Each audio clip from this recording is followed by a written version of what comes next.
Welcome everyone to the closing table. It has been a while since we've done an episode of these. It has been a while. I feel like this room is very hot, by the way. But anyways, we are here to talk about the new condo lending guidelines. A lot of big things are changing for affordability and for reviews and essentially getting into a condo, which is already, I feel like already hard to get into a condo because you have affordability issues, interest rates, HOA fees already.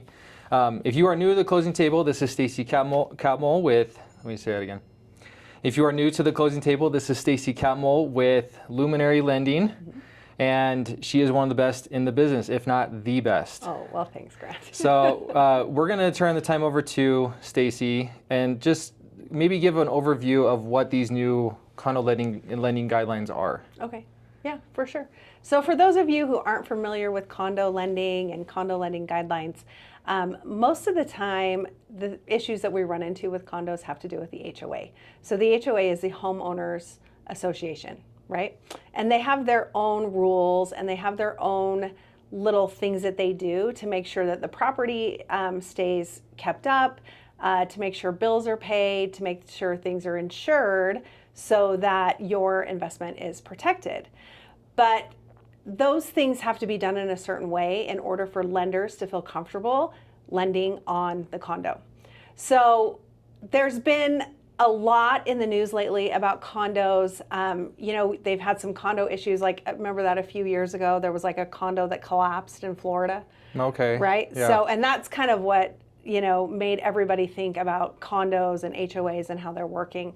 And so when you buy a condo, there is a review that is done of the HOA documents. They're going to make sure that they have enough money to do any repairs that need to be done.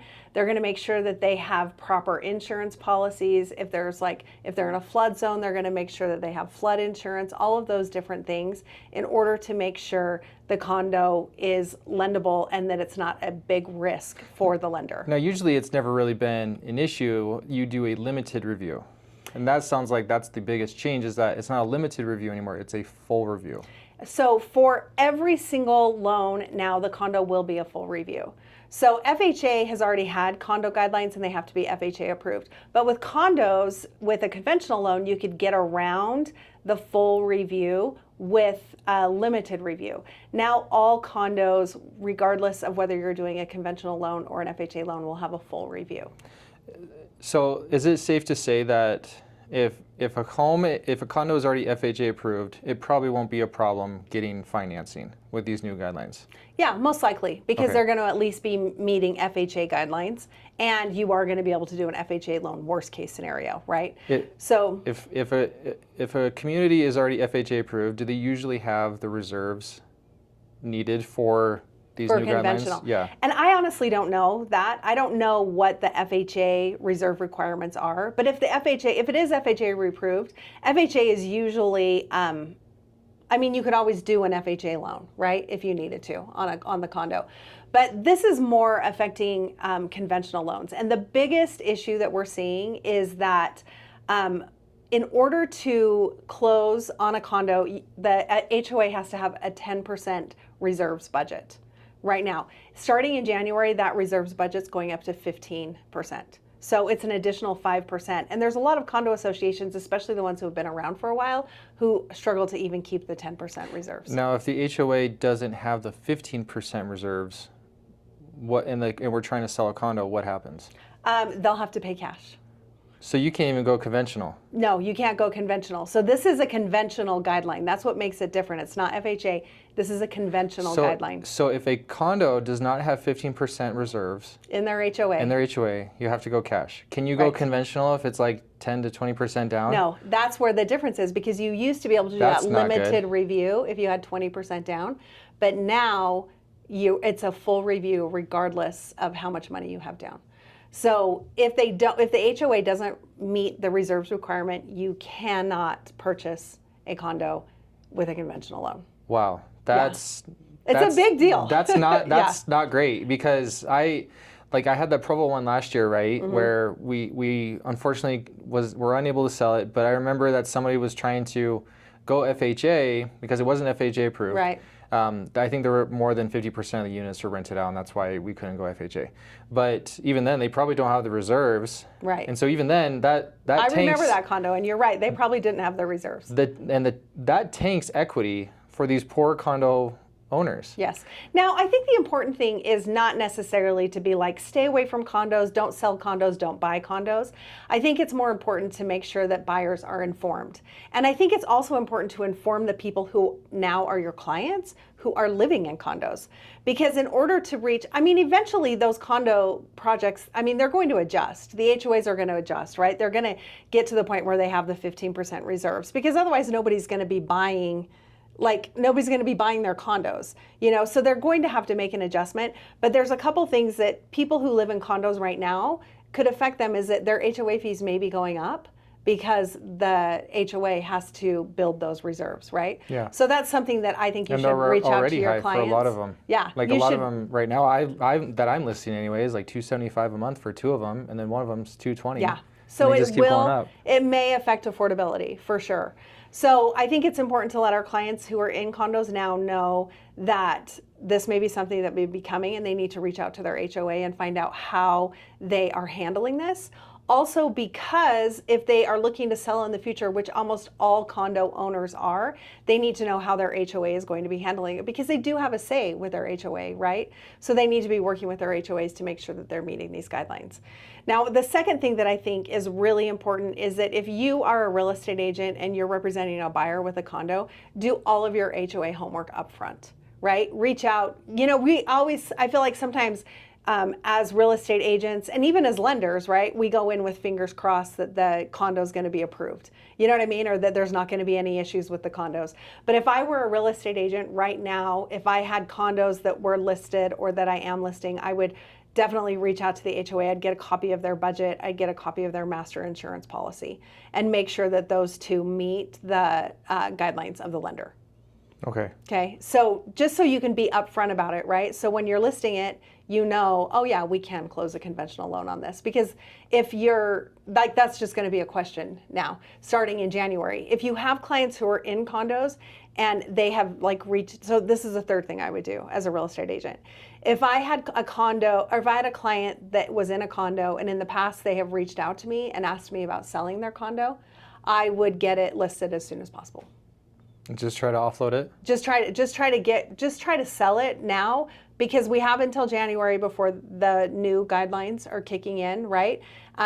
Which means that probably their HOA dues are not going to come, their fees are not going to be, hopefully they'll stay where they're at through January. But I would reach out to anybody who's shown interest in selling their condos and see if you can get them listed.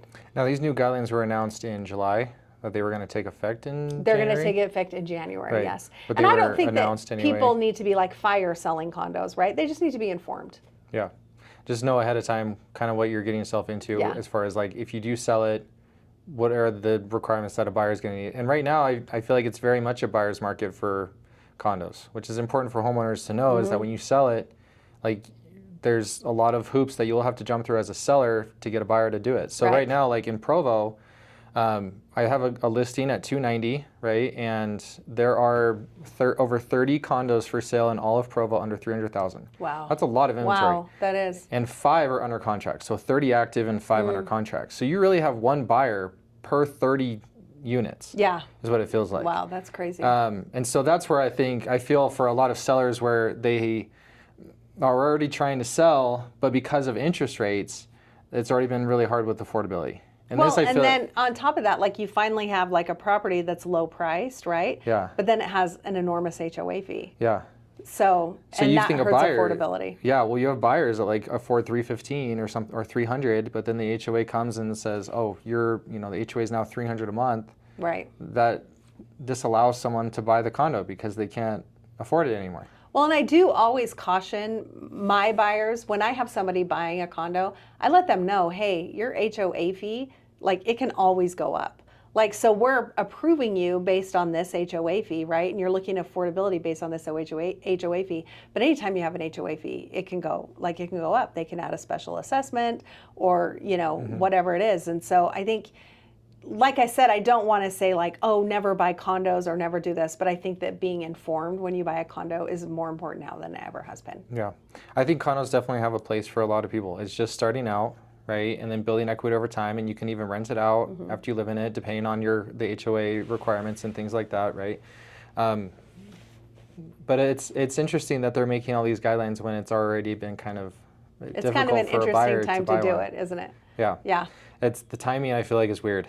Maybe there's conspiracy theorists out there that can tell us otherwise. I don't know.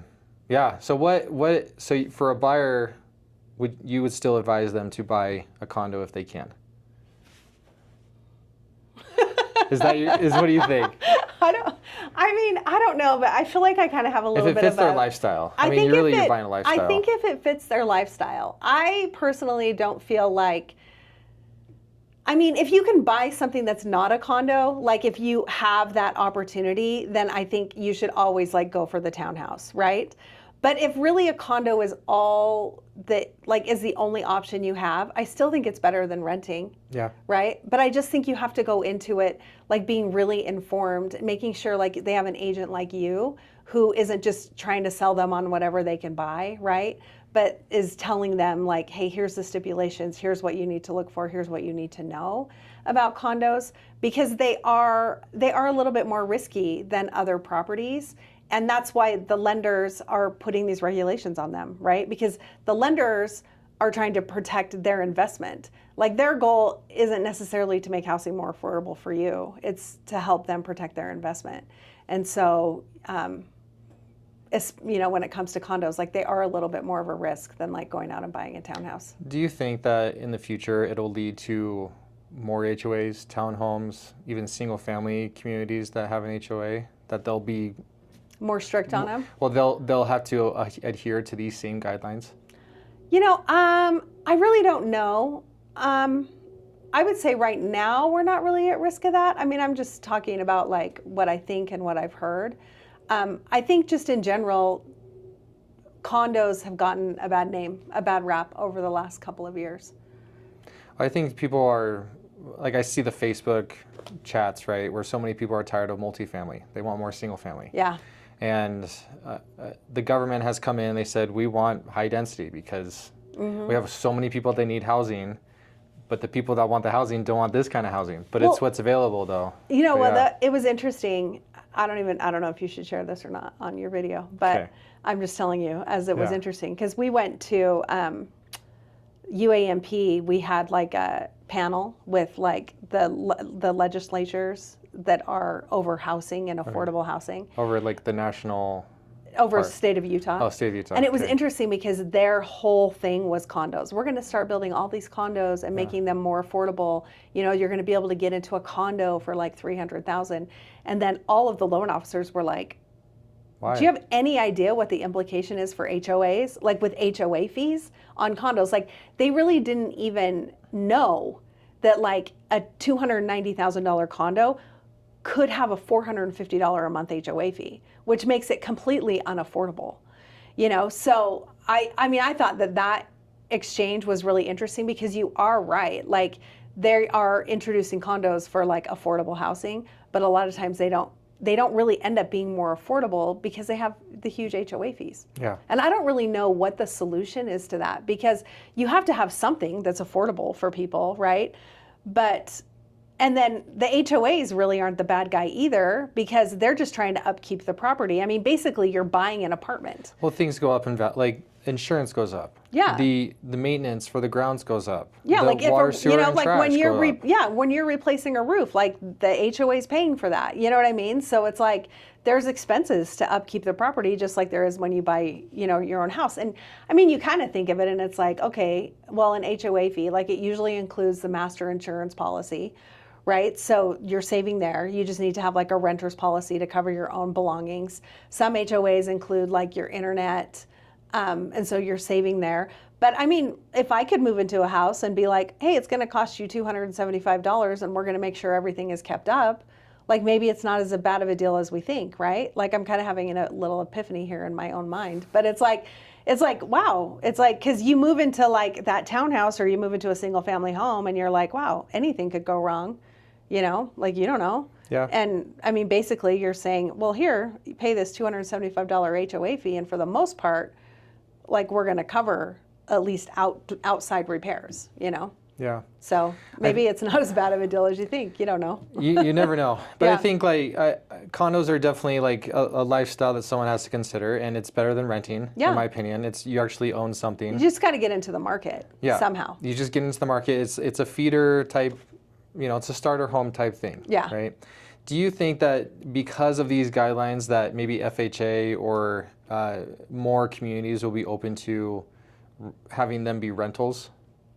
Because I know there's a cap on a lot, Yeah. right? But let's say that this becomes so hard for buyers to come in that the condo owner anyway, the unit owner can then say, hey, I'm going to rent out my unit, and then there's no rental cap. Do you think it could lead to that, or do you think the rental cap would I don't stay know in if it effect? necessarily will, because I think having too many properties, like having too many units as rentals is, I mean, you could consider that as a risk to the lender, just because renters aren't going to be taking as good of care of the property as property owners. Also, people who, like I wouldn't want to buy a condo in a condo building that was like full of people who were renting necessarily. So I don't know if it necessarily will, but one thing that I do know is that like since, I've been in the mortgage industry for like almost 12 years now, and whenever something like this comes out, it feels like, oh my gosh, this is going to be such a big deal. But the market adjusts to it. You know what I mean? So I think these HOAs, I think they'll adjust, right? They'll adjust their budgets. They might have to raise HOA fees, or they may have to do special assessments in order to get to that 15% reserve. But I do think that the market will adjust, and within a year or two, it's not going to feel like it's an issue. Okay. So essentially, just to summarize, so people can kind of get like, okay, what did we talk about, right? Condos that are becoming, HOAs need a 15% reserve. Mm-hmm. That's the biggest change. That's the biggest change. And if the reserves are not there and somebody's selling it, then the condo can only go cash. Right. Okay. Yep. Now, in order to get those reserves, HOAs will probably charge special assessments or up their HOA fees until they get that 15% reserves. They definitely Now, is could, it 15% based on the annual amount of HOA fee that they receive from all the units? Or what's the 15%? It's based of? 50% reserves of like their budget expenses. Their budget. Okay. So they could even lower their budget and say, oh, we have 15% reserves. Yeah, I mean, they could they could cut things, right, and save money on their budgets. Yeah, they won't cut things. No, so, they won't. No, that's hopeful thinking. Yeah. Okay, but if the community is FHA approved, there's probably a really good chance that they're 15% reserves. I don't actually know. I can't Okay, say so that it because just I don't kinda know what the depends. FHA reserve guideline is. Got it. Okay. But- That's fine. So it just Yeah. kind of depends. So if you are a seller, what steps do you need to take? Do we need to reach out to the HOA and say, hey, I need all these documents so that when a buyer comes, we have everything locked and loaded, ready to go, send it to the lender, and so there's no delays? Yeah, so if you are, so let's talk about three things, right? So if you are an owner in a condo, if you own a condo, you should reach out to your HOA and find out what they're doing to accommodate the new guideline, right? And how that's going to affect you and your hopefully they know ability to about sell it. your property, I right? would assume they would know about it. I would think so. If you are a seller, then so whether you're the seller or whether you're the agent for the seller, make sure you get all your condo docs before you list. And you should be able just to go onto the condo website and you should be able to download them. They should all be on there. So make sure that your reserves are at 15%. Make sure that the other issue we have sometimes with condo is the master insurance policy, but I feel like that doesn't come up as often. It's mostly the reserves. So I would get your condo docs, make sure you review them. If you need help, you can reach out to your lender. They can have they can review for you to make sure that you're not missing anything. So whether you can list it as a cash offer only or, that they can get financing. And then the third thing is if you are a buyer, I can't remember actually. If you're a buyer, to also just get it ahead of the curve. Yeah, let's see. I was gonna do. Well, I know what the this is my reviews brain. and the reviews and the requirements are before you get into a condo. Yes. And, yes. and know okay, when you go into a condo, ask ahead of time before the showing, do you have 15% reserves? Right. If the listing agent doesn't know that, the listing agent better do a better job. Exactly. Yep. If find you're out. if you're a buyer, I guess ask those warrantable, questions. I guess is what the term I've heard lately. Yes, warrantable. So if a lender can't lend on it, it's considered a non-warrantable condo, right? So, and then, but the other thing too, Grant, honestly, is that like, then you will have lenders who will be like, oh, they'll be like non-QM lenders, right? Who aren't following Fannie Freddie. And they'll be like, oh, we will lend on this condo, but your interest rate's going to be higher on it. Yeah. So there probably will always be an option for financing somehow. But to get the best financing, to get that conventional loan, they have to have the 15% reserves. Okay. A lot of big changes in the real estate market. Make sure to like and subscribe to the channel, and we'll come back with more episodes. I think that would be fun. We make this a regular thing. Yeah. So thanks for watching. Thanks.